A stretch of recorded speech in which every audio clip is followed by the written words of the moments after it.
Ассаламу алейкум. 5 мая 2019 года вечером записывается это видео.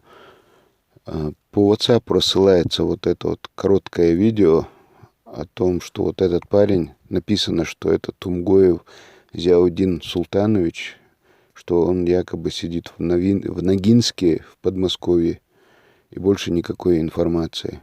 Это непонятная какая-то ситуация. Кто знает о нем что-либо, пожалуйста, выйдите на связь.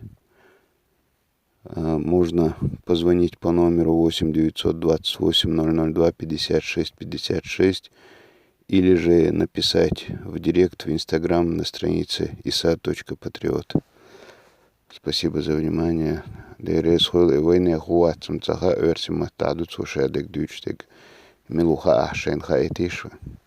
Меня пытаются тут убить. Я вот порезал руки, чтобы меня не повешали.